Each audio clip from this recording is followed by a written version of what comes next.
నమస్కారం మిత్రులారా, నేను మీ జర్నలిస్ట్ సూరన్న. మన మధ్యలో ఎంఏ సలీం, సిర్పూర్ నియోజకవర్గపు ముద్దుబిడ్డ, ప్రస్తుతం సూరన్న టీవీలో ఉన్నారు. బీఆర్ఎస్ పార్టీకి సంబంధించిన నాయకుడు, బీఆర్ఎస్ పార్టీ సిర్పూర్ నియోజకవర్గ కోఆర్డినేటర్ కూడా.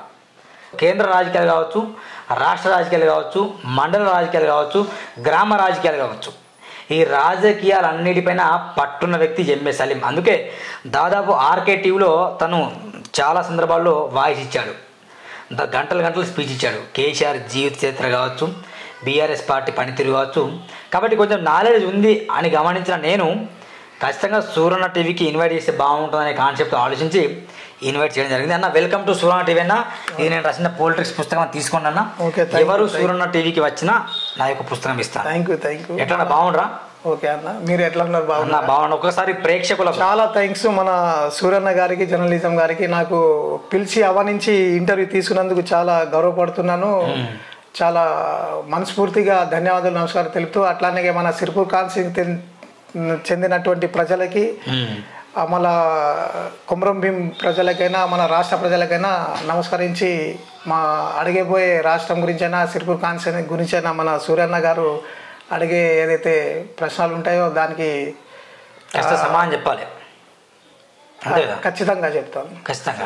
అయితే ఎంఏ సలీంకి కొంచెం మిత్రులారా కొంచెం కాంట్రవర్సీ క్వశ్చన్స్. ఎంఏ సలీం గారు ఎప్పుడు వచ్చినా కూడా నేను క్వశ్చన్స్ అనేది ముందే ఇవ్వను. అన్నగారు కూడా ఏం అడుగుతారని ఆయన కూడా అడగలేదు. ఇట్స్ స్మాల్ డిబేట్ అనుకోండి. వాస్తవానికి సూరన్నకు బీఆర్ఎస్ పార్టీ అయినా, బీజేపీ అయినా, కాంగ్రెస్ పార్టీ అయినా all are equal before Suranna TV. అన్ని పార్టీలకు సమానమే. ఒక పార్టీని జోక్కుంటూ మరో పార్టీని పైకెత్తే కోణం సూరన్న టీవీలో లేదు. లెట్స్ చూద్దాం మరొకసారి అన్న. Thank you very much. Okay, thank you అన్న. ఎంఏ సలీం గారికి మంచి రాజకీయ పరిజ్ఞానం ఉంది, కానీ పొలిటికల్ పవర్ లేదు. ఎందుకు పొలిటికల్ పవర్ ఎందుకు మీకు లేదు? మీకు రావట్లేదా? మీరు ఆశించట్లేదా? మిమ్మల్ని కూడా అణచివేస్తాను బీఆర్ఎస్ పార్టీలో సిర్పూర్లో. నేను మీరు అనేది 100% కరెక్టే. అది అంటే నేను అట్లా ఆలోచించలే. అంటే ముందు ఒక 30 years ముందు నుంచి నేను ఎవరికైనా ఇట్లా హెల్ప్ చేసుకుంటూనే వెళ్ళడమే తెలుసు. కానీ నేను ఒక హోదాలో వచ్చి ఏదైనా ప్రజల పోస్ట్ అయినా కానీ, పార్టీ పోస్ట్ అయినా కానీ ఇట్లా పొందడం అని ఆలోచించలే. రాష్ట్రంలోనే కానీ, కాన్స్టిట్యూన్సీలోనే కానీ ఒక నాయకత్వానికి నేను పని చేయాలి, వాళ్ళకి ముందుకు తీసుకెళ్ళాలి, అంటే వాళ్ళకి సలహాలు ఇచ్చుకుంటా పార్టీ ఏ విధంగా పని చేయాలి, ఎట్లా చేయాలని ఇదే ఆలోచనతోటి నేను కాన్స్టిట్యూన్సీ లీడర్లకైనా, రాష్ట్రంలోనా, డిస్టిక్లోనా అప్పటి నుంచే నేను ఇట్లా చేయడం జరుగుతుంది. అదే నాకు హాబీగా అయ్యి నేను అలాగే ముందుకు సాగుతున్నా. అలాగే ఇప్పుడు మనం జీవితం అంటే అంటే 1994 నుంచే పొలిటికల్ చేయడం, అంటే 1994 నుండి పొలిటికల్గా ఇప్పటి వరకు మీరు ఉన్నారు. అంటే దాదాపు 30 సంవత్సరాలు. ఈ 30 సంవత్సరాల్లో నాకెందుకు రాజకీయ పదవి లేదు? రాజకీయ పదవి ఉంటే బాగుంటుండే కదా. కనీసం జడ్పీటీసీ అయినా, కనీసం ఎంపీపీ అయినా, జిల్లా పరిషత్ చైర్మన్ అయినా, లేకుంటే ఎమ్మెల్సీ కొడుకున్నా, ఎమ్మెల్సీ అయినా, ఇలా పదవులు అనుభవిస్తే ఒక ఎంఏ సలీం గారు ఒక మంచి పొజిషన్ ఉంటుండే. కానీ ఎందుకని ఉండట్లేదు? 100% మీది కరెక్ట్. భవిష్యత్తులో ఉంటాయి. ప్రశ్న అడిగినందుకు కూడా చాలా సంతోషం, థ్యాంక్ యూ. ఎందుకంటే ఈ ఆలోచన నేను అనేది కాదు, అంటే రాజకీయ నాయకులు ఇప్పుడు కలెక్టర్, ఆర్డీఓ, ఎంఆర్ఓ, ఎంపీడీఓ వాళ్ళు ఎవరైతే ఉంటారో కష్టపడి చదివి వాళ్ళు ఉద్యోగం పొందుతారు. అంటే తను ఉద్యోగం వస్తుంది. అది ఇప్పుడు ఈ రాజకీయ నాయకులు ZPTC, MPTC, sarpanch, MLA, ministers ఎవరైనా కానీ ప్రజలు ఓట్లు వేసిన తర్వాత వచ్చే ఒక ఉద్యోగం ఇది. ఎమ్మెల్యే అయినా కానీ, మినిస్టర్ అయినా, జెడ్పీటీసీ, ఎంపీటీసీ, సర్పంచ్ ఏదైనా ప్రజలు ఓట్లు వేసి గెలిపించిన తర్వాత వచ్చే ఉద్యోగం. అది దేనికోసం? ఓకే, దానికి మనం ఉద్యోగం నిర్వహించాలి, వాళ్ళకి బాధ్యత నిర్వహించాలి ప్రజల కోసం. కానీ వాళ్ళు ఎంతవరకు చేస్తారనేదే ఇప్పుడు చూస్తున్నాం, మీరు చూస్తున్నాం, మేము చూస్తున్నాం, అందరం చూస్తున్నాం.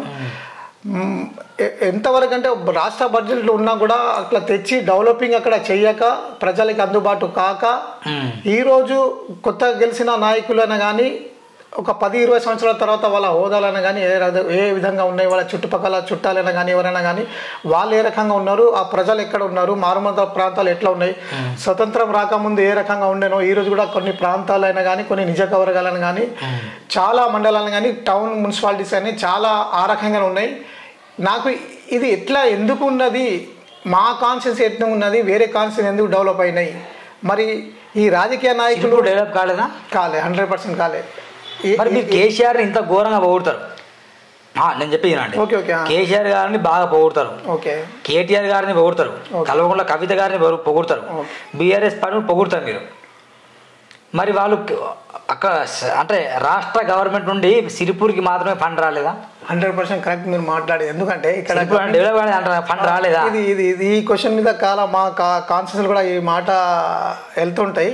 ఎందుకు కావాలని ప్రజలు కూడా ఎందుకు చేయాలని అడుగుతుంటారు. అంటే ఇప్పుడు మనకు కాన్స్టెన్సీ ఇప్పుడు సీఎం గారు ఉన్నారు, ఎంత ఇప్పుడు మన 6,000 గ్రామ పంచాయతీ అయితే 12,769 చేసి ఇప్పుడు ప్రస్తుతానికి 12,796 గ్రామ పంచాయతీ ఉన్నాయి. మరి దీనికి డివైడింగ్ చేసి ఒక ఎమ్మెల్యే ఉంటారు, ఒక కాన్సీ గ్రామ పంచాయతీ మండలాలు ఉంటాయి. ఆ బాధ్యత ఎవరిది ఉంటుంది? గెలిచిన ఎమ్మెల్యేది ఉంటుంది. మనకి ఎన్ని మండలాలు ఉన్నాయి, ఎన్ని గ్రామ పంచాయతీ ఉన్నాయి, ఏం సమస్యలు ఉన్నాయి, ఎంతవరకు మనకి ఎస్టిమేట్ అవుతుంది. వాళ్ళ ఎమ్మెల్యే గెలిచిన తర్వాత వాళ్ళకి బిజినెస్ ఉంటాయా, ఏమైనా ఉంటాయా? వాళ్ళు కాన్స్టెన్సీ ఉంటుంది ఇంత 100 మంది కార్యకర్తలు, పిఏలు, గన్మెన్లు, హోదా, కార్, ఆరాం, మళ్ళా 2,75,000 మన భారతదేశంలో మొట్టమొదటిగా ఎక్కువ జీతం కూడా ఇక్కడ ఉన్న మన కేసీఆర్ గారు చేసింది. మరి ఇంత మరి ఇక్కడ హైదరాబాద్లో కూడా మంచి ఒక కోటార్ ఉంటుంది బంగ్లా, అక్కడ నిజవర్గంలో చేసి ఇచ్చారు. మరి ఇంత ఐశ్వర్య ఆరాం ఉన్న తర్వాత కూడా మరి ఓన్లీ ఫర్ మండల్లో ఫోన్ చేసి 2-3 నాయకులు కూడా ఎస్టిమేట్ తయారు చేయండి. ఒక మండల్లో 16, 12, 22, 24, 28 ఈ గ్రామ పంచాయతీ ఉన్నాయి మా దగ్గర. 141 గ్రామ పంచాయతీ 7 మండలాల. అయితే వాళ్ళు మనకు స్వయంగా ఎస్టిమేట్ తయారు చేసి మనకి ఎంత రూపకల్పన బడ్జెట్ అయితే, 800 కోట్లు అయితే ఏ రకంగా చేయాలి అది ఎమ్మెల్యేకి ఉండాలి, సీఎంకి కాదు. అది ఎమ్మెల్యే బాధ్యత. ఆయన రాసి అక్కడ అసెంబ్లీలో టేబుల్ ముంగట జ్ఞాపకం లేకపోతే రాసుకొని, అంటే వాళ్ళకు జ్ఞాపకం రాకపోతే తెలియకపోతే ఒక చెట్టిల మీద రాసి అక్కడ టేబుల్ మీద పెట్టి చూసుకుంటాను. ఆయన చూడక చెప్పకపోతే కేసీఆర్ బాగానే పరిపాలించిండు, కోనప్ప గారు సరిగా పరిపాలించారు. అనేది కాదు, ఇప్పుడు కోనప్ప అనేది కాదు, హరీష్ బాబు అనేది కాదు, అందరికి వర్తిస్తుంది ఇది. రాష్ట్రంలో ఎక్కడైతే మారుమూల ప్రాంతాలు డెవలప్ కాక ఏ రకంగా ఉన్నాయో ఇది అందరికి వర్తిస్తుంది. ఎందుకంటే డెవలప్ కాలే అన్నట్టు మాట వచ్చిందంటే అది ఎమ్మెల్యేలకు తప్పు ఉంటుంది. ఎందుకంటే సీఎంది తప్పు ఉండదు. ఈ కాన్స్టిట్యున్సీ వాళ్ళు రాసుకొని బడ్జెట్ ఎంత అవుతుంది, మరి ఎన్ని పనులు ఉన్నాయి లిస్టు తయారు చేసి అక్కడ పెట్టి మాట్లాడాలి. కరెక్ట్ గానే అక్కడ నుంచి బడ్జెట్ రాకపోతే వీళ్ళు ఎట్లా చేస్తారు అభివృద్ధి? బడ్జెట్ రాకపోతే అనేది కూడా ఇప్పుడు కేసీఆర్ ఆదాయంలో సిరిపూర్ నియోజకవర్గం ఉన్న కొన్ని గ్రామాలకి బడ్జెట్ రాలేదనుకోండి, కొన్ని బిల్లులు ఇప్పటికి లేవలే. వాస్తవానికి పాప సర్పంచులు లబోదివం బాధపడతాను. 100% అలా కాంట్రాక్టర్ బిల్లులు లేవు. సిరిపూర్ నియోజకవర్గ పరిస్థితి అధ్వానంగా మారింది, అది తెలిసిందే. మరి అక్కడి నుంచి బయట రాకపోతే ఎమ్మెల్యే ఎట్లా అభివృద్ధి చేస్తాడు? ఎమ్మెల్యేలు అభివృద్ధి చేస్తారంటే ఇప్పుడు చూడండి, ఇప్పుడు వాళ్ళ జేబులోకి తీసి పెట్టరుగా. లేదు, నిజం కరెక్టే, జేబులో పెట్టారు. అది బడ్జెట్లోకి వెళ్ళి తీసుడు ఉంటుంది. చూడండి మనకు ఇప్పుడు ప్రజెంట్ ఇప్పుడు 22 నెలలు అంటున్నారా, గత 10 సంవత్సరాలు అంటున్నారు? గత 10 సంవత్సరాలు మొత్తం ఉన్నా నేను.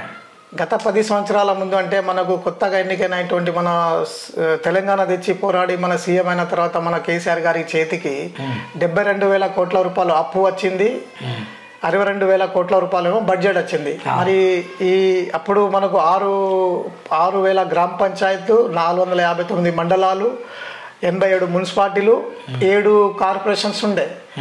ఆ డబ్బులలో ఏ రకంగా చేయాలనేది ఆయన తెలివితేటలతోటి రాష్ట్ర 4 మూలాల నుంచి మనకు బడ్జెట్ ఎక్కడి నుంచి పెరగడం జరుగుతుందో శాఖ వారిగా, ఆబ్కారీకి అయినా కానీ, ఫారెస్ట్ అయినా కానీ, మైన్స్ అయినా కానీ, ఇంకెక్కడ జిఎస్టీ అయినా కానీ, ఏ రూపంగా అయినా కానీ, ఫ్యాక్టరీల ద్వారా అయినా కానీ, ఏ రకంగా కూడా మనకు బడ్జెట్ ఏ రకంగా ఇస్తుందో వాళ్ళ శాఖల వారిగా పిలిపించి ఆయన సొంతంగా మాట్లాడి ఆ బడ్జెట్ ఎట్లా పెంచడం చేయాలనేది వాళ్ళతోటి ఆదేశాలు ఇచ్చిన తర్వాత ఒక సంవత్సరం లోపే కనీసం మొట్టమొదటిసారిగా 40,000 కోట్ల రూపాయలు పెరగడం జరిగింది. ఆ 40,000 కోట్లు అంటే 1,536 కోట్లు అయింది అప్పుడు మొట్టమొదటిసారిగా. ఎంతో సుఖ సంతోషాలతోటి నిధులు నియామకాలు ఏదైతే అనుకుని పోరాడి తెలంగాణ తెచ్చిండ్రో ఆ కేసీఆర్ గారు ఆ 40,000 కోట్ల రూపాయలతోటి భారతదేశంలో ఎటువంటి లేని స్కీమ్ మొట్టమొదటిసారిగా మన రాష్ట్రంలో 37,000 కోట్ల రూపాయలు ప్రజలకి నీళ్ళ కోసం పరేషాన్ అవుతున్నారు. నీళ్ళు వస్తున్నాయి మరి అన్ని గ్రామాలు? నిజం చెప్పండి.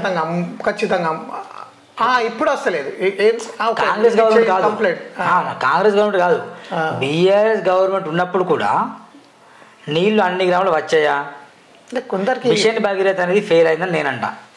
అది కింది స్థాయి స్టాఫ్లతోటైనా కానీ అధికారులతోటైనా కానీ వీళ్ళ వల్ల ఫెయిల్ అయితే అల్టిమేట్ గా బ్యాడ్ నేమ్ కేసీఆర్కి వస్తుంది. ఓకే, అది ఇప్పుడు ప్రజలు తప్పు చేస్తే ఇంట్లో కుమార్తె తండ్రికి బ్యాడ్ నేమ్ వస్తుంది.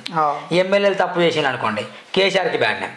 సరిగా నిధులు వచ్చినా కూడా దుర్వినియోగం చేసిన అనుకోండి ఎవరికి బ్యాడ్, కేసీఆర్కి బ్యాడ్ నేమ్. అందుకే కేసీఆర్ ఓడిపోయింది వాస్తవానికి.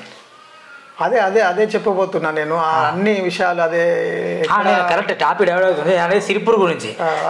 సిరిపూర్లో ఒకప్పుడు బ్రిడ్జిలు లేకుండే, ఒప్పుకుంటారా? బ్రిడ్జిలు లేకుండే, రోడ్లు లేకుండే. వరద వస్తే టోకీల నుండి పారిగాం ఓడల మీద వెళ్తుండే. మేము చదువుతున్నాం. ఆ బ్రిడ్జి కోనప ఆదులు అయింది. అలా చెప్పుకుంటూ వెళ్తే 52 బ్రిడ్జిలు బీఆర్ఎస్ పార్టీ ఉన్నప్పుడు కేసీఆర్ గారు బడ్జెట్ ఇచ్చిండు, దాన్ని కోనప చేసిండు. ఒప్పుకుంటారు దీన్ని? 52 బ్రిడ్జిలు కోనప్ప గారు చేసిండు చెప్పారు. బీఆర్ఎస్ అంటే కేసీఆర్ గారు ఇచ్చిన ఫండింగ్ తోనే సిర్పూర్ నియోజకవర్గంలో కోనప్ప గారు చేసిండు. చెప్పుకుంటారా? బ్రిడ్జ్ చేశారు, కానీ బ్రిడ్జ్ గ్రామాలు కూడా కొన్ని రోడ్లు నేచురల్ అనేది బ్రిడ్జ్ చేశారు, కానీ బ్రిడ్జ్ కి అనేది మొత్తం సైడ్ వాల్స్ ఏదైతే ఉంటే పడకుండా 48 నుంచి 46 బ్రిడ్జెస్ ఉన్నాయి అట్లా పడకుండా. అంటే సైడ్ లా ఎత్తు ఉంటుంది, ఇటు లొందలు ఉంటాయి. అలాంటి ఎన్నోసార్లు ఇక్కడ మన పెద్దాకు రోడ్, ఇప్పుడు పెద్దాకు బ్రిడ్జ్ కూడా పడేటట్టు ఉన్నది. ఎన్నోసార్లు కలెక్టర్ నేను కూడా కంప్లైంట్ ఇచ్చాను, చెప్పాను. వాళ్ళు కలెక్టర్ కూడా నాకు రెస్పాన్స్ ఇచ్చి వాళ్ళు ఇచ్చి అది సైడ్ వాల్స్ కట్టండి అని నాకే అన్నారు. 35 లక్షల రూపాయలు అయితే దానికి. అయితే అవి మినిస్టర్లు, కలెక్టర్స్, ఎమ్మెల్యేస్ ఎందరో మంది అచ్చుడు పోతున్నారు. ఇప్పుడు మహారాష్ట్ర రోడ్స్ కూడా చాలా అయినాయి. మరి ఒక్క సంవత్సరం వెళ్ళే బండ్లు ఇప్పుడు 1 నెలలో పోతున్నాయి అన్ని. అంటే 200 నుంచి 250 ఎప్పుడో ఒకసారి పడుతుంది ఆ బ్రిడ్జ్. ఆ రెండో బ్రిడ్జ్ కట్టాలని పడక ముందే అని నేను కూడా చెప్పాను ఎన్నోసార్లు. ఇంకొకటి, ఇప్పుడు మనకు సిర్పూర్లో ఇప్పుడు మనం సిర్పూర్ వెళ్ళేటప్పుడు 10 సంవత్సరాలలో ఒక ఫ్లైఓవర్ బ్రిడ్జ్ కట్టారు రైల్వేకి. ఇప్పుడు దానికి కూడా ఇప్పుడు డామర్ రోడ్ వేయాలి. కాగజ్ నగర్ టౌన్లో కూడా డామర్ రోడ్ వేయాలి. అది కూడా నేను కలెక్టర్ గారికి చెప్తే కలెక్టర్ గారికి ప్రెస్ మీట్ ద్వారా కూడా నేను ధన్యవాదాలు తెలుపుతున్నాను. ఎందుకంటే మా మాట తీయక చాలా థ్యాంక్స్ కలెక్టర్. డామర్ రోడ్ కూడా శాంక్షన్ అని ఇచ్చారు మాకు కలెక్టర్ వెంకటేష్ గారు. డామర్ రోడ్ వేయాలని అన్నారు. మెజర్మెంట్ కూడా తీసుకున్నాం మొన్న, అది కూడా పడుతుంది. ఇప్పుడు బడ్జెట్ కూడా కాంగ్రెస్ 2,780 కోట్ల రూపాయలు 138 మున్సిపాలిటీలు శాంక్షన్ చేయడం జరిగింది. మరి మా కాజ్నగర్ మున్సిపాలిటీకి ఎంత ఇస్తుందో మరి ఏ రకంగా డివైడ్ చేస్తారో అది తర్వాత చూస్తాం. అది చూద్దాం.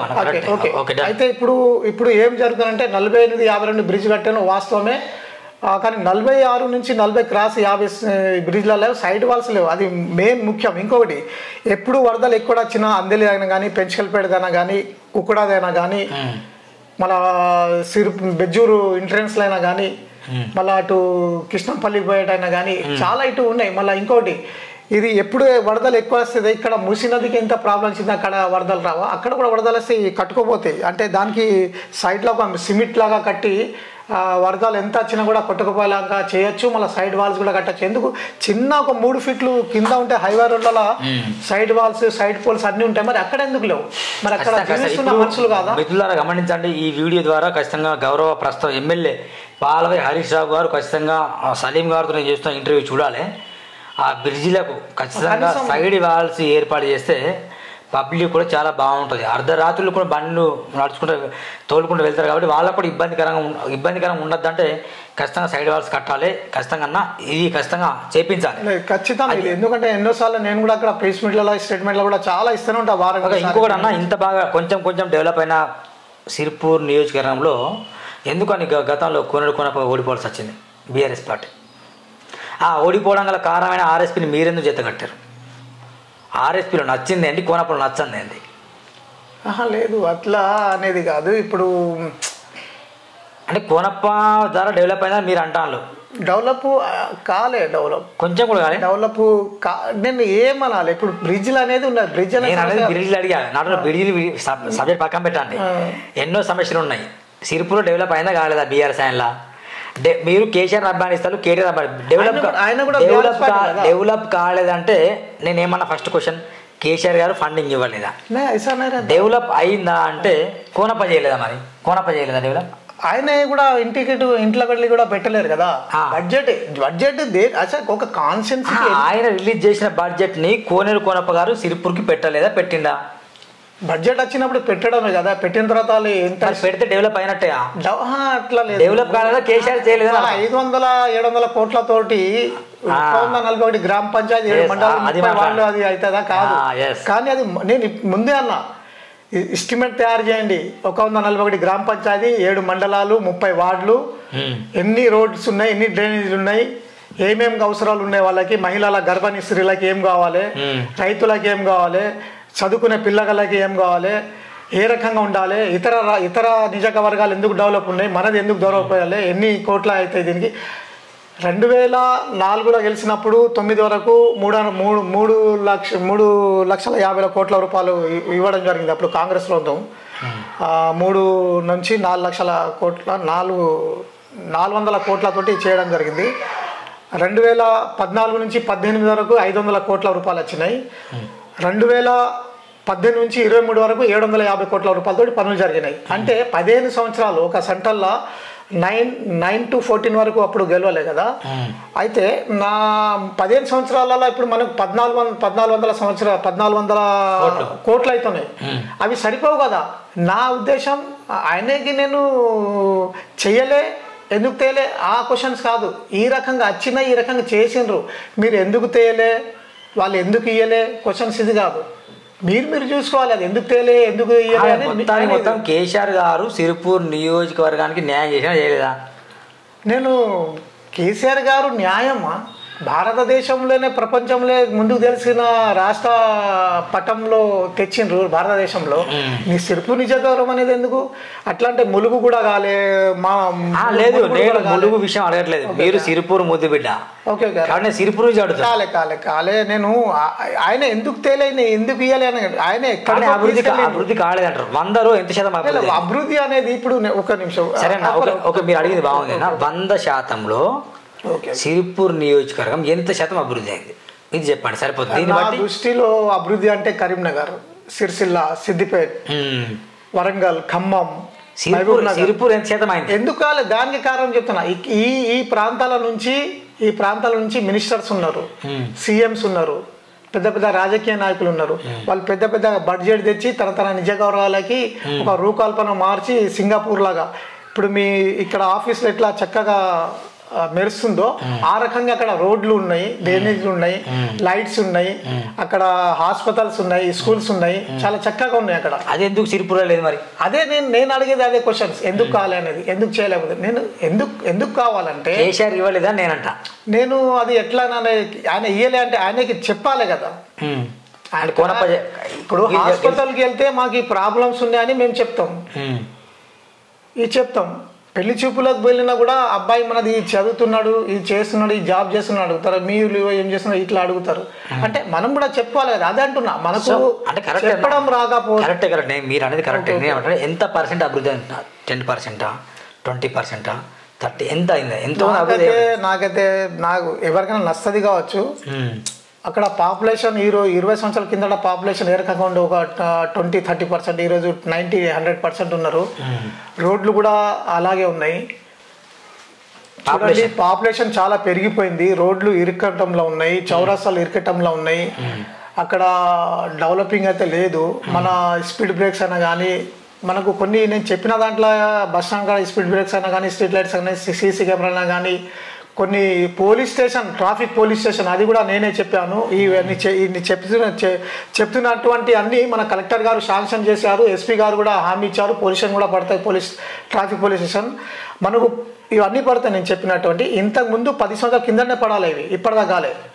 మరి ఇప్పుడు మంచిర్యాల మనకన్నా వెనుక ఉండే 30-40 సంవత్సరాల కిందట, ఈరోజు ముందు ఉన్నది. గోదావరి ఖని వెనుక ఉండే. మనకు ఒక 2-3 డిస్ట్రిక్ట్స్లో ఈఎస్ఐ హాస్పిటల్ అనేది గత 48-50 సంవత్సరాలు అవుతుంది కట్టడం, 60 సంవత్సరాలు. 4 మూలాల డిస్ట్రిక్ట్ల నుంచి ప్రజలు అక్కడికి వచ్చి చూపించుకుంటుంటే, అది ఎస్పీఎం కార్మిక రాజ్య బీమా సంస్థ ఏదైతే ఈఎస్ఐ పెట్టడం జరిగిందో, 40 స్వతంత్రం వచ్చిన తర్వాత 48లో స్థాపన పడ్డది అప్పుడు కార్మికుల కోసం భారతదేశంలో. ఇట్లా ఈఎస్ఐ ఫ్యాక్టరీ కోసం వేస్తే వేరే డిస్ట్రిక్ట్ల ఊర్ల నుంచి కూడా ఈఎస్ఐకి వచ్చి చూపించుకుంటుండే అప్పట్లో. ఆ రకంగా ఉండే మన మార్కెటింగ్. మీరు అనేది అర్థమైంది నాకు. ఏంటంటే మనకంటే వెనుక మంచిగా డెవలప్ అయింది, కానీ సిరిపూర్ కాలేదు. కానీ సిరిపూర్కి బస్ స్టాండ్ కూడా రాలేదు. బస్ స్టాండ్ కూడా రాలే, కలెక్టర్ ఆఫీస్ రాలే, ఎస్పీ ఆఫీస్ రాలే, అన్నీ అడ్డిపోయినా. ఆసిఫాబాద్ పోయినా కదా, ఇప్పుడు కలెక్టర్ ఆఫీస్, ఎస్పీ ఆఫీస్ అన్నీ అక్కడ ఉన్నాయి. ఇప్పుడు నేను అడిగే క్వశ్చన్ ఏంటంటే ఆర్ఎస్పీతోనే సాధ్యమా సిరిపుర అభివృద్ధి? ఆర్ఎస్పీ దగ్గర ఉంటూ విపరీతంగా స్పీచ్ ఇస్తాను మీరు. ఆర్ఎస్పీ నిజంగా సొసైటీ గారి అభిమానం ఆయనకి నాకు అందరికీ తెలుసు. నేను కేసీఆర్ గారి చరిత్ర అయినా కానీ అన్న కేసీఆర్ నెక్స్ట్ వీడియోలో మాట్లాడదాం. ఇప్పుడు ఆర్ఎస్పీ గారిని అంతగా అభిమానించాల్సిన విషయం ఏంటి మీరు? అంటే ఆర్ఎస్పీ నిజంగా అంత బాగా నచ్చారా మీకు? అంటే ఆయన ఐడియా నచ్చింది. నాకు చిన్నప్పటి నుంచి ఒక ఐపీఎస్, ఐఏఎస్, పెద్ద హోదా, ఎడ్యుకేషన్స్, డిపార్ట్స్ అంటే చాలా మంచిగా అనిపిస్తుంది. అంటే ఆ రకంగా మళ్ళా నేను ఉన్న బీఆర్ఎస్ పార్టీలోనే ఆయన బీఆర్ఎస్లో వచ్చారు. బీఆర్ఎస్ అని మనం కలిసి తిరుగుతున్నాం. మీరు గతంలో కూడా బాగా పని చేశారు. చాలా చేశాను. ఆయన కూడా చాలా మంచి దోస్తాన, మంచిగా వ్యక్తి ఆయన. మాట్లాడతారా? చాలా నాకు ఎప్పుడైనా సలీం భాయ్ కూడా అంటారు, నాకు గౌరవిస్తారు, మాట్లాడతాం. కానీ ఈ మధ్యలో కొంచెం వాళ్ళ అనుచరులు అయినా కానీ ఎవరైనా కానీ చాలా పెరిగిపోయారు. ఆ విధంగా ఇప్పుడు ఆ దృష్టి మన అన్నగారిది వాళ్ళ మీద ఉన్నది ఎక్కువ. ఆ రకంగా ఇక వాళ్ళు అల్లనే కూర్చున్నారు. మనం పాతోళ్ళు కొంచెం మర్చిపోయారు కావచ్చు. ఇప్పుడు కొత్త దాంట్లో కొత్త సర్కిల్ ఉన్నది. ఆ రకంగానే ముందుకు వెళ్తున్నారు పొలిటికల్లా. ఇక ముందు కూడా ముందుకు వెళ్ళాలి. ఇప్పుడు ఒకవేళ ప్రవీణ్ కుమార్ గారికి సిరిపురలో టికెట్ ఇవ్వకుండా ఆయన వేరే పంపిస్తే మీరు ప్రవీణ్ కుమార్తో వెళ్తారా, లేకుంటే లోకల్ ఉన్న కోనప్ప గారి మద్దతు ఇస్తారా? బీఆర్ఎస్ పార్టీ కేటీఆర్ చెప్తాడు, సలీం భాయ్ కోనప్పకు జర దేకు అంటే ఎవరంటే కేటీఆర్, కేసీఆర్ అంటే నాకనేది కాదు, అందరికీ ఆదేశాలు ఇస్తారు. కానీ ఇప్పుడు చాలా మంది ఏమంటారంటే ప్రవీణ్ కుమార్ అచ్చంపేట లేదా చేవెళ్ళ లేదా అలాంపూర్ పంపించే ఉద్దేశం ఉన్నాడు. ఇప్పుడు మీరందరూ ఆయన్ని మొత్తం మీ తట్టబడి సరుకు అక్కడ వెళ్ళారు కదా, మీరు సిరిపూర్లో ఉంటారు కదా, మరి సిరిపూర్లో కోనప్పకి ఇస్తే మీరు ఖచ్చితంగా కోనప్పకే సపోర్ట్ చేయాలి. అది హైకమాండ్ కేసీఆర్ నాయకత్వం, కేసీఆర్ వాళ్ళకి తెలిసి ఉంటుంది. అలా ప్రధాన కార్యదర్శి మన ప్రవీణ్ కుమార్ సార్, ఆయన చేయి కూడా ఉంటుంది. అలా ఉంటుంది. నేను అనేది ఒక వేరే రాకపోతే ఇచ్చడంలో మళ్ళా సర్వే ప్రకారంగా అన్ని ఆయనకు కూడా అవగాహన అవి అన్నీ ఉంటాయి. హైకమాండ్ ఎట్లా నిర్ణయిస్తే అక్కడ సిరిపూర్ కాన్స్టిట్యూన్సీ అట్లా జరగచ్చు.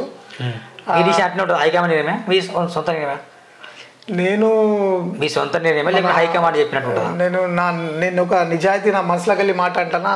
నేను కేసీఆర్ టోటల్ ఫ్యామిలీకి నేను చాలా అభిమానం, ఆ పార్టీకి కూడా అభిమానం. భారతదేశంలో ముందుకు తీసుకెళ్లిన రాష్ట్రం ఎక్కడి నుంచి ఎక్కడికి తీసుకెళ్ళిన దానికి నేను ప్రత్యేకంగా కేసీఆర్ గారే నాయకత్వంలో పనిచేస్తా. ఇప్పుడు మీరు కూడా ఎందుకు అనుకుంటున్నారు ప్రవీణ్ కుమార్ సారు అలా ఉంటారా లేదా అన్నట్టు? ఉండరనే క్వశ్చన్ అడగలేదు.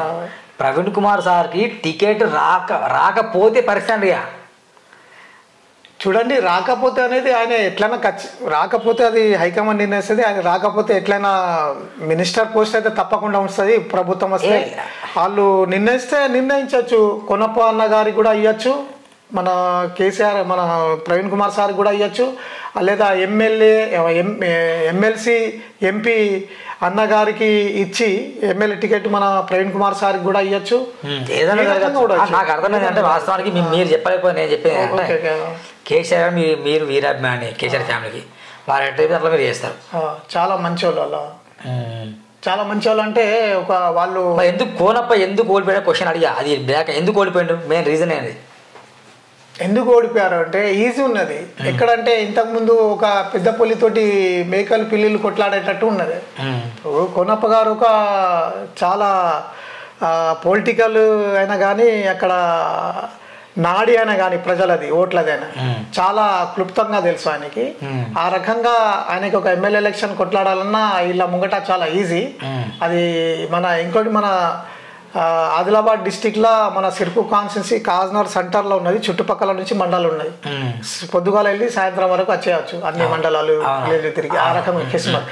ఆసిఫాబాద్, కేరమీరి అవతల జైనూరు, నార్నూరు ఉన్నాయి మండలాలు.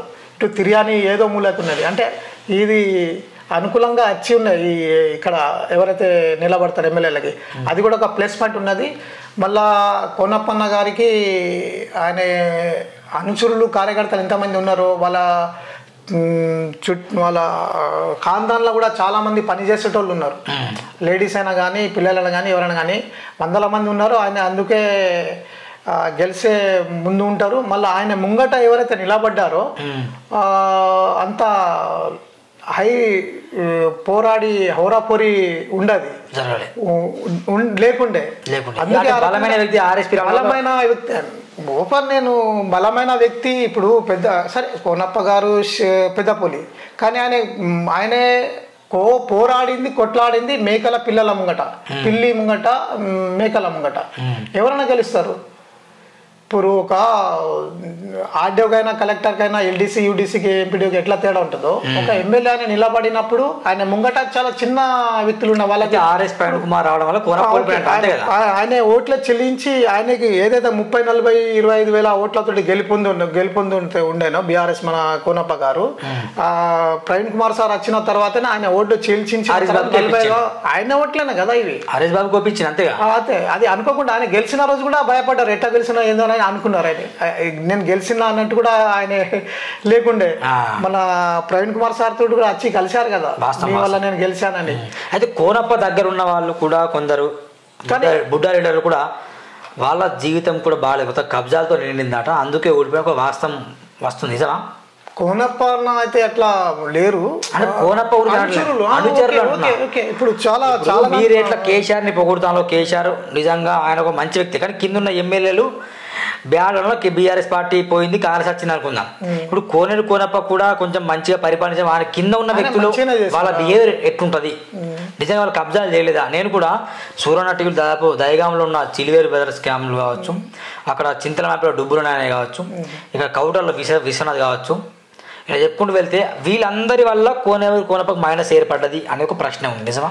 నా మనసులో తెలుసు అంది, కానీ నేను నా స్పీచ్ స్టేట్మెంట్స్ అయినా కానీ నేను విమర్శించడం అయినా కానీ వాళ్ళకి వాళ్ళు ఏ రకంగా అయితే కింద నుంచి గ్రౌండ్ లెవెల్ ఎన్నైతే వాళ్ళకి లోపాలు ఉన్నాయో నాకు తెలుసు, కానీ ఈ స్టేట్మెంట్లో కానీ ఈ స్పీచ్లో కానీ నేను చెప్పలే. మీరు ఎమ్మెల్యే దగ్గర ఇలాంటివి చెప్తే బాగుంటుండే కదా, ఎందుకు ఈ దుర్మార్లని కబ్జా కోన వెంటబడి లేదు. ఇలా నేను చూడండి, మీరు ప్రజలు 7 గంటల నుంచి సాయంత్రం వరకు ఓట్లేసి గెలిపించే తర్వాత ఉద్యోగం వచ్చిన తర్వాత వాళ్ళకి ఖచ్చితంగా ఏ ఎమ్మెల్యే అయినా కానీ మీకు మంచి హోదాలు వస్తాయి. ఆ ప్రజలతోటి ప్రజలు చిన్న చిన్న గుడిసెలకు వెళ్ళి బయటికి వచ్చి ఓట్లేసి గెలిపించిన తర్వాత వాళ్ళ బాధ్యతలు ఉంటాయి. వాళ్ళకి మళ్ళా వాళ్ళ ఇండ్లకి ఊర్లలోకి పోయి అడిగి పని చేయాలి. వాళ్ళు మీ ఇంటికి రావద్దు, అసలు ప్రజలు ఇల్లే పోవాలి. వాళ్ళకి ఏం పని ఉంటుంది? ఎమ్మెల్యేలకి పోవాలి, కనుక్కోవాలి, కూర్చోవాలి, మీటింగ్ పెట్టాలి, ప్రజల వద్ద పరిపాలన చేయాలి, రాసుకోవాలి. ఆ పనులు వాళ్ళకి ఎంబడే చేస్తూ ఉండాలి. అదే 2,75,000 భారతదేశంలో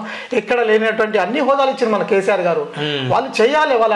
వాళ్ళు ఎందుకు రావాలి? ప్రజలు ఓట్ల కోసం పోయినప్పుడు మరి వాళ్ళ పనుల కోసం అడిగి చేయలేరు రైలు ఎమ్మెల్యేస్? అట్లా వేస్తే వాళ్ళు రాజకీయ నాయకులు. రాజకీయం అంటే ఏంది నా దృష్టిలో అంటే రాక్షసంగా జనానికి కీడు చేసే యంత్రాంగం. నాకు నచ్చదు ఇవి. అంటే రాజకీయ నాయకులు అట్లా ఉన్నారు, ట్రిక్స్ అంత ట్రిక్స్ ఉన్నాయి కాబట్టి ఆ రాజకీయ నాయకులు అట్లా దుర్మార్గం ఉన్నారు కాబట్టి ఈ ప్రజలు కూడా అట్లా అయిపోయింది. ఈ ప్రజలు వీళ్ళు రావడం, వాళ్ళు డబ్బులు తీసుకోవడం, వీళ్ళు డబ్బులు పంచడం, బీర్లకు బిర్యానీలకు ప్రచారాలు, కండవాళ్ళు మార్చుకోవడం, ఎంత వ్యవస్థ ఘోరంగా ఉంది. అదే నాకు నచ్చది. అందుకే నేను ఎవరితోటి విమర్శించడం కానీ నాకు అన్నీ తెలుసు, కానీ నేను చెప్పను. ఎందుకంటే నాకు మంచిగా పనులు చేసుకుంటా వెళ్ళి ఆ గమ్యం ఏదైతే ఉంటుందో అంటే అందరు మంచిగా ఉండాలని అనుకోండి. ఆ కార్యకర్తలు బీజేపీ కాంగ్రెస్ కార్యకర్తలు ఇంకెవరి కార్యకర్తలు కూడా అందరు అనుకూలంగా మంచిగా ఉండాలి. ఎవరు రాష్ట్రంలో పని చేసి ఎవరు చేస్తారు వాళ్ళకి అనుకూలంగా వచ్చి పని చేయండి మీరు. ఓకే సరే అండి. ఇప్పుడు సిరిపూర్లో చూస్తే పరిపాలన ప్రజెంట్ బీఆర్ఎస్ ఉన్నప్పుడు కొంచెం బాగుంది అనుకుందాం, ఏదో కొంత డెవలప్ అయ్యి కొంత కాలేదంట. డన్. ప్రజెంట్ ప్రస్తుత పరిస్థితి ఎట్లున్నది సిరిపూర్లో? పాలు హరిజాబు గారు ఆయనకే తెలుసా ఏం బడ్జెట్ తెచ్చి డెవలప్మెంట్ చేస్తాను ఇప్పుడు చెప్పారు కదా. కోనప్ప గారు బ్రిడ్జ్లు కట్టిండ్రు, వాళ్ళు సైడ్ వాల్స్ కట్టమనండి. ఎస్టిమేట్స్ ఎన్ని గ్రామ పంచాయతీ ఉన్నాయో తెలుసా ఆయనకి? ఎన్ని మండలాలు అంటే చెప్పేసా ఎన్ని గ్రామ పంచాయతీ, ఏ మండలం ఎన్ని గ్రామ పంచాయతీ చెప్పగలుగుతారా?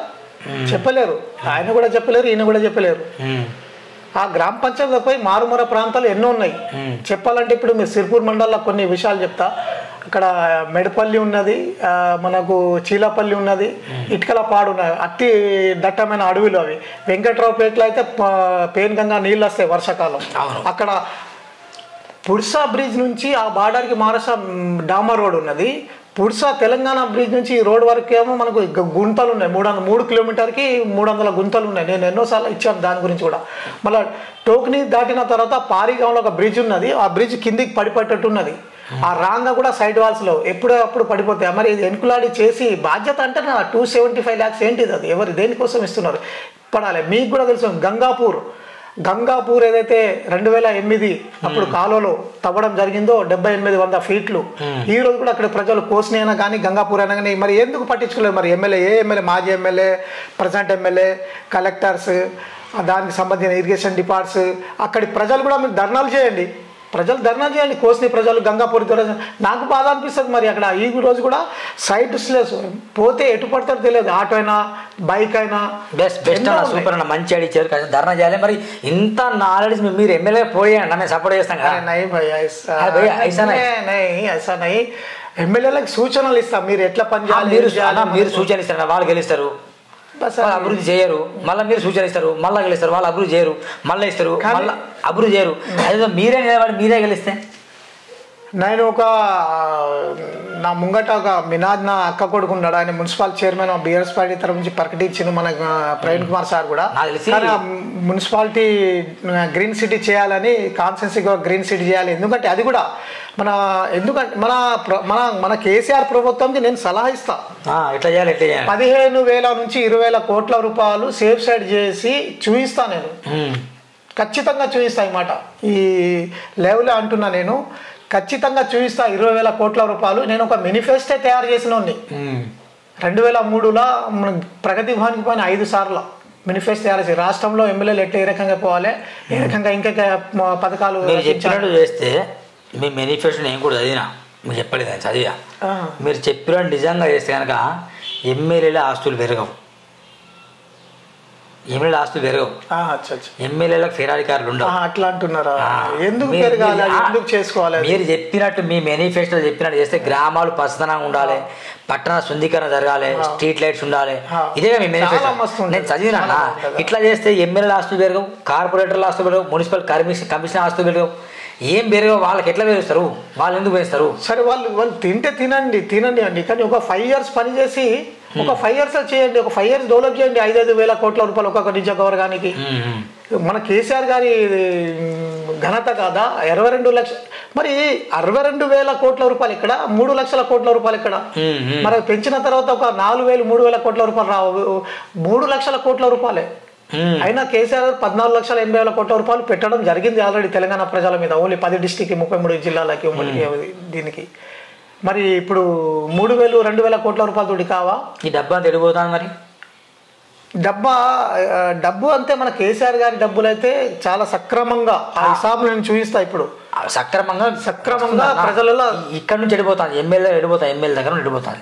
ఎమ్మెల్యే దగ్గర మన ఇప్పుడు చూడండి, మీరు ఇప్పుడు అడగండి ఈ కాంగ్రెస్ ప్రభుత్వం ఏం చేస్తుంది అంటే నేను చెప్తా.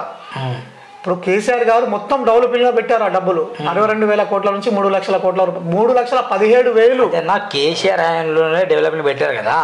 ఆ డబ్బంతా వాస్తవానికి నియోజకవర్గం అభివృద్ధి జరగాలి, నియోజకవర్గంలో జరగలేదు అభివృద్ధి.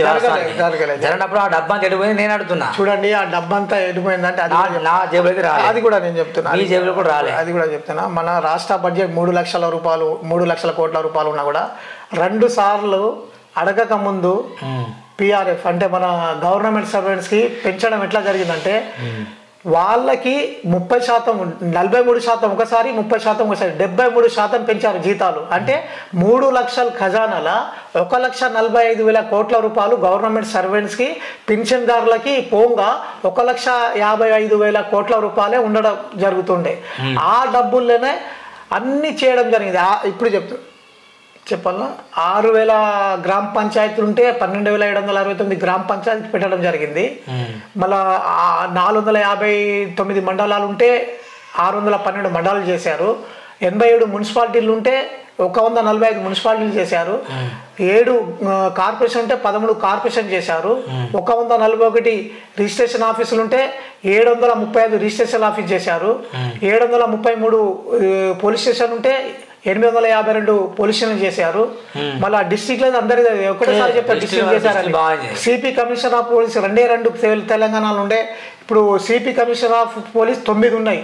ఇవి అందుకే ఎందుకు పెంచడం జరిగింది? ఇది ప్రజల కోసం కదా, డెవలపింగ్ కదా. ఇది తాండా గ్రామ పంచాయతీ కానీ అంటే దగ్గర డిస్టిక్లు దగ్గర అందరికి డెవలప్ అవ్వాలి. ఒక పెద్ద హై ఒక డిస్టిక్, ఉమ్మడి డిస్టిక్ ఒక కలెక్టర్ ఒక సబ్ కలెక్టర్ ఉంటాయి. ఈరోజు 2 నియోజకవర్గాలకి ఒక కలెక్టర్, 3 కలెక్టర్స్ ఉన్నారు. అంటే ఒక కలెక్టర్ ఇప్పుడు చూడండి మన సూరన్న గారు, డిస్టిక్ హెడ్ క్వార్టర్ అంటే ఏమంటారు మీరు కూడా చెప్పండి? కలెక్టరే అంటారు. కలెక్టర్ కాడ ఏమేమి ఉంటాయంటే ఎస్పీ గారు ఉంటారు, డిఎంహెచ్ఓ డిస్ట్రిక్ట్ మెడికల్ ఆఫీస్ ఉంటుంది, డిఓ డిస్ట్రిక్ట్ ఎడ్యుకేషన్ ఆఫీసర్ ఉంటుంది, DPO district Panchayat Raj officer ఉంటుంది, ఫైర్ స్టేషన్ ఉంటుంది, ట్రెజరీ ఉంటుంది, సిపిఓ ఎన్నో ఉంటాయి. ఎన్నో సమస్యలు దగ్గరకు వచ్చినాయి. లేకపోతే 150-200 కిలోమీటర్ పోవాలి ఒక పల్లె నుంచి. సిరిపూర్ భవిష్యత్ అంటే డెవలప్ డెవలప్ కాదా? అవుతుంది, తప్పకుండా అవుతుంది. ఇప్పుడు ప్రవీణ్ కుమార్కి వెళ్తే ఇంకోటి నేను అప్పుడు ఆపిన ఏంటంటే, ఇప్పుడు ఏదైతే గంగాపూర్ కోస్ని ఏదైతే అక్కడ ఇటువంటి ప్రాబ్లమ్స్ ఉన్నాయో, మీ పక్కకి వెళ్తే మళ్ళీ అటు కృష్ణంపల్లి, సోమ్ని, సుష్మీర్, నాగపల్లి, పాపన్పేట, తలాయి ఇవి కూడా ఆరోగ్యంగా ఉన్నాయి. మళ్ళీ పెంచుకెళ్ళిపేట వస్తే కూడా మురళిగూడ, ఆగర్గూడ, కమ్మర్గాం, నందిగూడ, జల్లెడ, లోడపల్లి, కొండపల్లి మారుమరు ప్రాంతాలు. ఈ రోజు కూడా దట్టమైన మహిళ గర్భవతి ఉంటే ఎట్లా రావాలి? ఇక్కడ నేను మేనిఫెస్టోలో మండలానికి ఒకటి డీజో హాస్పిటల్ కట్టాలి, రైతులకు ఒక ఫెర్టిలైజర్ షాప్ డిస్కౌంట్లు ఇవ్వాలి 30% తోటి అందుబాటులో. మరి ఒక స్కూల్స్ కూడా వాళ్ళకి మంచి మంచి స్కూల్స్ ఉండాలి. మళ్ళీ అంబులెన్స్ ఒక 10 ఉండాలి. మళ్ళీ ఒక 3 ఎకరాలలో ఒక ఫంక్షన్ హాల్ కూడా ఉండాలి. వాళ్ళు కూడా పల్లెల నుంచి పెళ్ళిళ్ళు కాక ఒక వైభవంగా మండలాలు కూడా పెళ్ళిళ్ళు చేయాలి. వాళ్ళు సుఖ సంతోషాలతో వాళ్ళ అమ్మాయి పెళ్ళి కూడా వైభవంగా చేయాలని. ఈ చాలా చిన్న విషయాలు ఇవి. ఈ ఎవరికి ఉండాలి? ఎమ్మెల్యేలకు ఉండాలి. ఇది ఎమ్మెల్యే మీరు చెప్పినట్టు చేస్తే డెవలప్ అవుతుంది, ఖచ్చితంగా అవుతుంది. మళ్ళీ నేనేమంటున్నా, మీరు చెప్పినట్టు చేస్తే ఎమ్మెల్యేలు ఆస్తులు పెరగవు కదా. నేను అనేది పెంచుకోండి. ఎట్లా అంటే 5 సంవత్సరాలు పని చేసి 5 సంవత్సరాలు చేసుకోండి. నేనేం చెప్పాలి మరి? పెరిగాయంటే నేను దానికి సమాధానం ఏం చెప్పాలి? నాకు రాష్ట్రం మీ కళ బాగుంది, కళ బాగుంది, మీ గురి గోల్ బాగుంది. మీరు చెప్పిన మేనిఫెస్టో చేస్తే సిరిపూర్ 5 సంవత్సరాలు డెవలప్ అయిపోతుంది. అట్లా డెవలప్ అయితే వీళ్ళ ఆస్తులు తీరని నాకు క్వశ్చన్. దయచేసి మన సిరిపూర్ కాన్స్టిట్యూన్సీకి ఎవరైతే మన కొత్తగా అయినటువంటి మన ఎమ్మెల్యే గారు ఎవరైతే హరీష్ బాబు గారు డాక్టర్ గారు ఉన్నారో, ఆయనకి నేను రిక్వెస్ట్ చేస్తున్నా, దయచేసి రిక్వెస్ట్, మీరు ఒక ఎమ్మెల్యే హోదాలో ఉన్నారు. సిరిపూర్ కాన్స్టిట్యున్సీ 79 సంవత్సరాల స్వతంత్రం వచ్చినాక ఈ రోజు కూడా స్వతంత్రం అక్కడ రాని ప్రాంతాలు, మారుమూల ప్రాంతాలు ఉన్నాయి. నాకు అన్నీ తెలుసు. నాకు ఏ రాత్రి 24 గంటలు ఎప్పుడు అడిగినా ఏ ప్రాంతాలు ఏమున్నాయంటున్నా నేను చెప్పగలుగుతాను. ఎందుకంటే మీరు బడ్జెట్ అసెంబ్లీలో మాట్లాడి అక్కడ ఇక్కడ కొన్ని ఉన్నాయంటే మీరు చెప్పక ఒక ఎస్టిమేట్ మొత్తం కాన్స్టిట్యున్సీ తయారు చేసి అక్కడ అసెంబ్లీలో మాట్లాడి, దయచేసి చాలా మారుమూల ప్రాంతాలు ఉన్నాయి, ప్రతి మండలానికి ఒక డీజీ హాస్పిటల్ అయినా కానీ మహిళలకి మరి వాళ్ళకి ఫెర్టిలైజర్ షాప్ ఉన్నట్టు కానీ ఈ కాంగ్రెస్ ప్రభుత్వానికి మాట్లాడి మళ్ళీ అక్కడ ఒక్కొక్క 3 ఎకరాల ఎంతో భూమి ఉన్నది. ప్రతి మండలం 3 ఎకరాల భూమిలో ఫంక్షన్ హాల్ మంచిగా కట్టడి అక్కడ ప్రజలకి అందుబాటులో పెళ్లిళ్ళకి ఉండాలని మీరు చూడండి. మరి ఇంకోటి, ప్రతి మండలానికి ఒక 5 నుంచి 10 అంబులెన్స్ అందుబాటులో ఉండాలి, చదువుది ఉండాలి, రోడ్స్ చక్కగా ఉండాలి. మీరు దీని మీద దృష్టి పెట్టండి. 141 గ్రామ పంచాయతీ మీరు న్యాయం చేయండి. దయచేసి మీకు అన్ని అనుకూలంగా అన్ని హోదాలు, పలుకుబడి, ఆరాం అన్నీ ఉన్నాయి. అటువంటి మీరు, మీ గుణం కూడా మంచిదే. కానీ మీరు దయచేసి సిరిపూర్ కాన్స్టిట్యున్సీ ప్రజలకి ఇంకొక 2 సంవత్సరాలే, 3 సంవత్సరాల 3వ సంవత్సరం ఎలక్షన్ హడావుడి ఉంటుంది. అప్పుడు బడ్జెట్ అయ్యారు, మళ్ళీ వాళ్ళే పరేషాన్ ఉంటారు. ఎంత డివైడ్ అవుతారు వాళ్ళకి తెలియదు, ఎవరు ఉంటారు ఎవరు పోతారు అని కూడా తెలియదు. ఈ 2 సంవత్సరాలు, ఈ 6 నెలల మళ్ళీ బడ్జెట్ విషయంలో మీరు మాట్లాడి ఇక్కడ తెచ్చి డెవలప్ చేయాలని కోరడం జరుగుతుంది. ఎందుకంటే ఈ అవకాశం మీరు మళ్ళీ జీవితంలో మీకు కూడా రాదు. ఈ 2సారి ఎవరికైనా లక్కీ అనేది చాలా పురాణాలు కూడా ఉన్నది. ఒకసారి వస్తుంది, ఆ తర్వాత రాదు. ఈ వచ్చిన అవకాశాన్ని మీరు దుర్వినియోగం చేసుకొని ప్రజలకి న్యాయం చేయాలని బడ్జెట్ తెచ్చి నేను అనడం జరుగుతుంది. మీకు ఇలా ఇచ్చిన అవకాశాన్ని సద్వినియోగం చేసుకోమని చెప్పారు. సద్వినియోగం చేసుకోండి. ఎందుకంటే ఇటువంటి అవకాశం మళ్ళీ వస్తుందో లేదో మీకు ఖచ్చితంగా తెలిసి రాక వచ్చిన అవకాశాన్ని మీరు సద్వినియోగం చేసుకుని అక్కడ ప్రజలకి మంచి బడ్జెట్లతోటి డెవలప్ చేయాలని కోరడం జరుగుతుంది. చూద్దామండి. ఇది సిరిపూర్ రాజకీయాలపైన సలీం గారితో మాట్లాడిన మాట ముచ్చట కార్యక్రమం. చూడండి, మరి సిరిపూర్కి ఎవరు బెస్టో కామెంట్ మీరు చెప్పండి. నేనేమన్నా అంటే సలీం అన్న గారు కూడా ఏమైనా పదవి అనుభవిస్తే బెటర్ అని ఆలోచిస్తుందా? అవునో కాదు కామెంట్ చేసి చెప్పండి. ఓకేనా?